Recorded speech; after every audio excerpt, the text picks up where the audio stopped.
We're fielding quite a few questions about Schwarber and Hoskins at the top of your lineup, and you said no chance to moving them.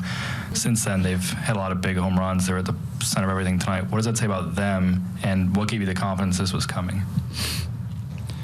Well, really, I saw it all year. You know, like offense, there's ebbs and flows to offense all year long. And I'm not kind of a reaction guy. I kind of try to be a consistent person as far as the lineup, as far as using your bullpen and things like that.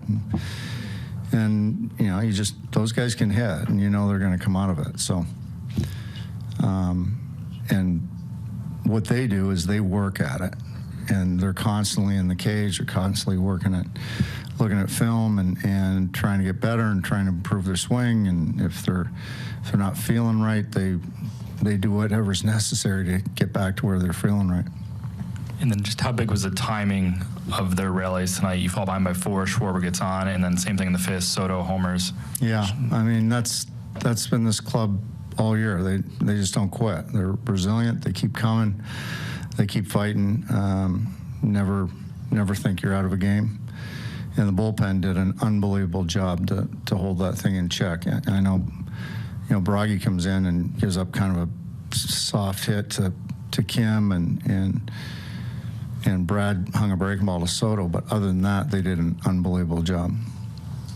Jim? I was going to ask you, I mean, all year long, for the last few months, you've used the word resilient to describe your team.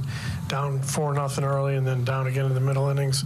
Where does this one sort of rank on your resilience meter? Well, just because it's this series, I think it's probably the top of the list, you know. This is, you know, big-time game, and they came through. Do you pinch yourself a little bit that you're one win away from the World Series, or just keep the blinders on? Or Well, I've had so much good fortune. I make sure that I don't get hit by a bus when I cross the street. Yeah. So no, but it's been great, and you know, they're playing together. They're just doing all the things they need to do to win games. You remember back, like in spring training, after you signed Schwarber and Castellanos, there was so much talk about what the top 5 could look like in that batting order, how productive and explosive they could be. I mean, does tonight just seem like an example of everything that was talked about back then? Yeah, it is, and you know, if you think about the year, we haven't had those 5 guys together all that much, but coming down the stretch, we finally got them all together, and you know, this tonight is like one of those nights that you think that's what you have, you know, when you put it together in spring training. You talk about good fortune. I mean, you have arrested Zach Wheeler tomorrow with this crowd. I mean, you know, what type of good fortune is that for you? Yeah, it's great, but I mean, it's not over. They've got a pretty good guy going too, and we got to come out here and do the same things we've been doing and prepare and compete and you know, get it done. Did you not have Alvarado tonight? No, we did not have Alvarado. Had Sir Anthony, only in a closed situation. And so once we got to 4, then we went to F to try and save Sir Anthony for tomorrow, and F threw the ball great. So now we have both Sir Anthony and Alvarado tomorrow. And Alvarado was just a workload thing? Yeah. He said he just wasn't feeling well. I mean, he just needed a day. Yeah, last one's Rob, Paul on the left. You said you wanted to get 3 innings from Bailey. Obviously, that didn't happen. From there, can you just talk about how the plan came into place? I mean, Brogdon 2 1/3, I imagine, helped fill that gap. Yeah, so that's the longest he's gone all year. And he got out of the first, finished the second. His pitch count was in pretty good shape, so I asked him how he was feeling. He said he felt good.